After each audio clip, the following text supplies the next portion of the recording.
El día de hoy a Zenet Lavalle, consultora urbana y ambiental. Te saludo con gusto a Zenet. Y también nos acompaña esta tarde Antonio Azuela, catedrático del Instituto de Investigaciones Sociales de la UNAM. Ambos, muchísimas gracias. Y para hacer más dinámica esta mesa, les pido una opinión de un minuto 30 para, hacer más dinámico. Me gustaría empezar desde su perspectiva, la crisis de la vivienda. Por un lado, trabajadores que no les alcanzan los créditos, trabajadores que no están afiliados al Seguro Social, que no cotizan al Infonavit, que no tienen ningún tipo de prestación, pero que, tienen una remuneración y que tampoco pueden acceder. Eso por un lado, el programa de anuncio del programa de vivienda del gobierno federal, pero por otro lado, también las reformas al Infonavit. Esta reforma puede estar abriéndole la puerta para que este programa realmente active la construcción de 1 millón de viviendas, que ya dijo el gobierno que en un primer esfuerzo van a ser unas 500,000. Con esto me gustaría arrancarnos esta mesa. A Zenet, arranco contigo. Adelante, buenas tardes. Gracias, Gabriel. Buenas tardes. Un gusto compartir también el espacio con el doctor Azuela, que por cierto es mi profesor. Pues bueno, decirte efectivamente que Buenísimo. sobre esto que ya mencionabas, Gabriel, de la crisis de la vivienda, ya lo hemos comentado en algunas ocasiones, deriva de cada vez se construye menos vivienda social, la que es accesible a la mayor parte de la población con menores ingresos. Cada vez se hace menos, desde hace por lo menos 10 años se construye cada vez menos vivienda social en todo el país y a la vez el precio promedio de la vivienda en México es cada vez más alto. Ya en algún momento se ha hecho este comparativo de los precios promedio de la vivienda, y mientras en 2018 una casa costaba 800,000 pesos, para 2024 esa misma casa cuesta 1,700,000 como un promedio en el país, con una población que cada vez es más, cada vez es mayor la población en trabajo informal, sin derecho a vivienda. Entonces, digamos que con ese dato dejo esta introducción. Bueno, ahí está, menos vivienda social la que se construye, y esto pues podría abrir una puerta dentro de la reforma que el Infonavit supuestamente tendría que construir, no sé, como empresa, como desarrolladora. No sé si el Infonavit tiene la capacidad, la experiencia, la expertise para poder llegar a hacerlo. Antonio Azuela, adelante.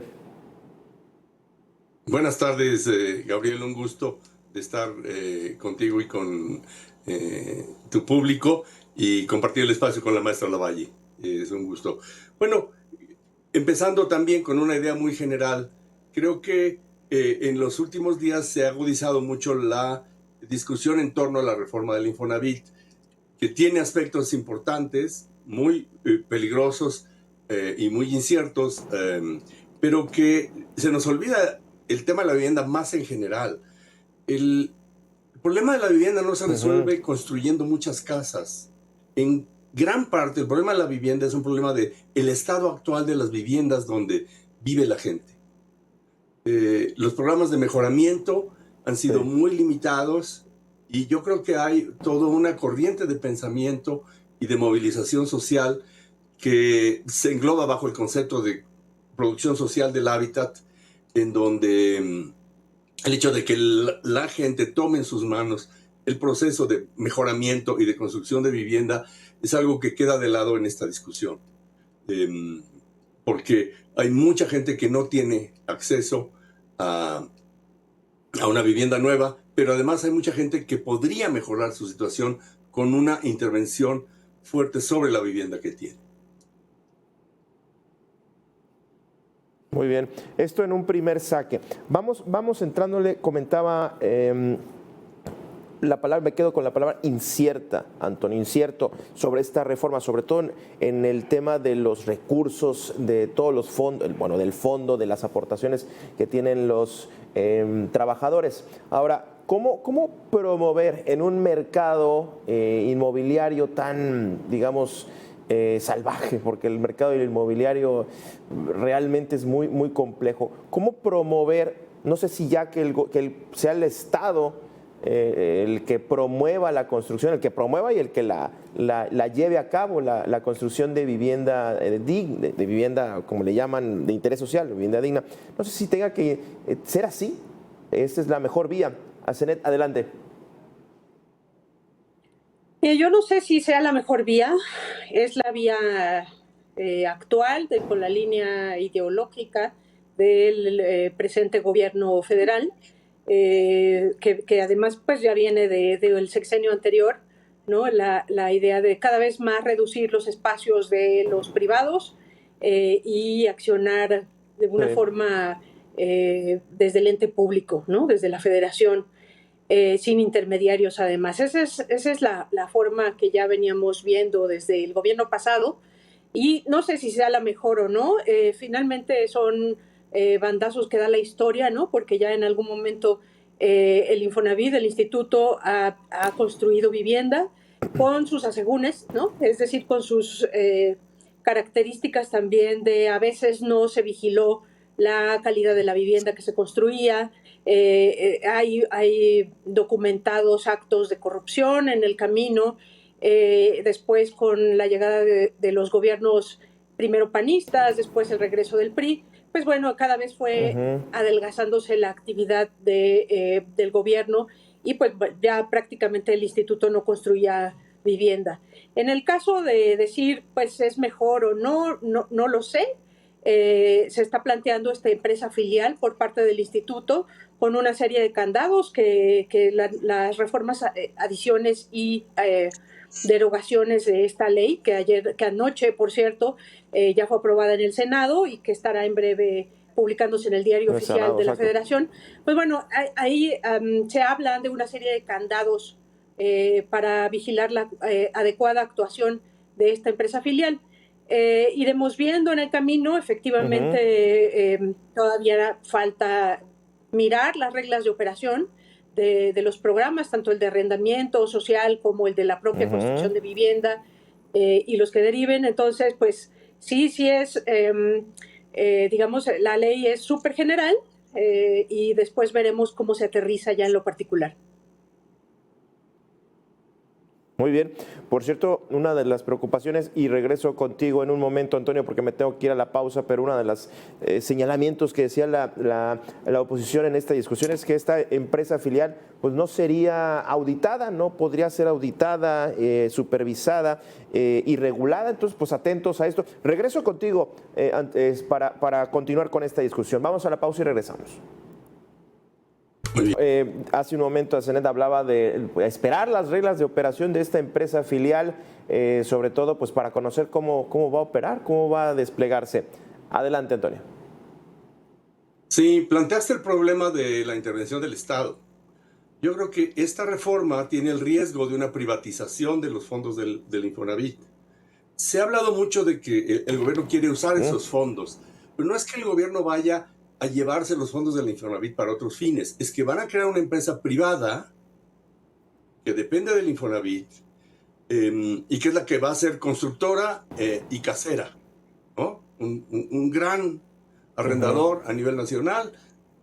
No me quiero imaginar cómo va a ser la relación entre casero e inquilino cuando la persona se enfrenta a un casero de ese tamaño. Pero lo importante es que esta empresa, una sociedad anónima como la que maneja las Fuerzas Armadas para el Tren Maya, puede subcontratar. Y eso crea la posibilidad de que los fondos de los trabajadores acaben siendo manejados por empresas privadas que se subcontratan para cuestiones como administración de los conjuntos. En fin, no hay ninguna limitación en la ley. Y entonces sí que es peligroso que los fondos que son de los trabajadores, del salario de los trabajadores, terminen siendo manejados por empresas privadas. Entonces hay un subcontratismo que además va en contra de la idea de restringir el outsourcing, que fue uno de los avances en materia de derecho al trabajo de los últimos años. El hecho de que este problema que se está planteando, que podría darse, la condición del Infonavit tripartito, que haya participación obrero, patronal y gobierno, no digamos, garantizaría hasta cierto punto que no suceda esto, este carácter tripartito, Asenet? Bueno, pues eso se espera de estos órganos de gobierno del Infonavit. Esa es la naturaleza del tripartismo. Ser vigilante, ser copartícipe, ser corresponsable. Entonces, y como digo, bueno, la reforma, por lo menos en el papel, sí habla de candados a los usos de los recursos públicos por medio de la Secretaría de Hacienda y de la Comisión Bancaria y de Valores también. Por ahí hay algunas cuestiones establece la necesidad de auditorías que tendrán que ser además públicas. Entonces, pues yo pudiera decir, en el papel parece ser que hay ciertos candados y yo pensaría que entonces esta relación de fuerzas de los sectores pues sirva justo para vigilar el adecuado funcionamiento de este programa. Vamos a seguir, pues muy probablemente todas las personas quienes nos dedicamos a esto, vigilando que sea adecuado el rol de vaya, que llegue a los beneficiarios que debe llegar, que funcione como debe funcionar, que se conserve los fondos del Fondo Nacional de Vivienda y pues insisto, mucho también estará dado por reglas que todavía no son públicas, todavía no se dan a conocer y que efectivamente crean incertidumbre, pero ya iremos viendo en el camino. Hay mucho todavía que revisar y que pensar.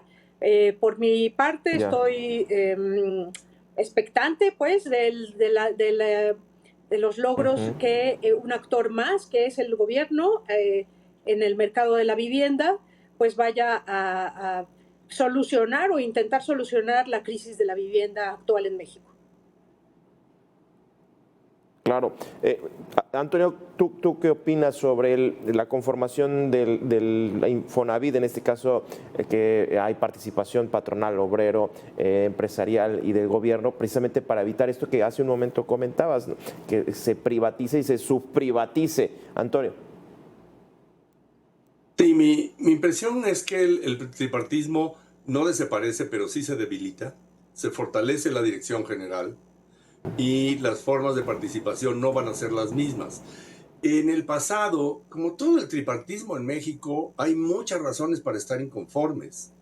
Es decir, las relaciones obrero-patronales en México han estado marcadas por corrupción, falta de transparencia, falta de democracia en las organizaciones sindicales, pero la solución no es debilitarlo. Y creo que sí hay un cierto debilitamiento del tripartismo.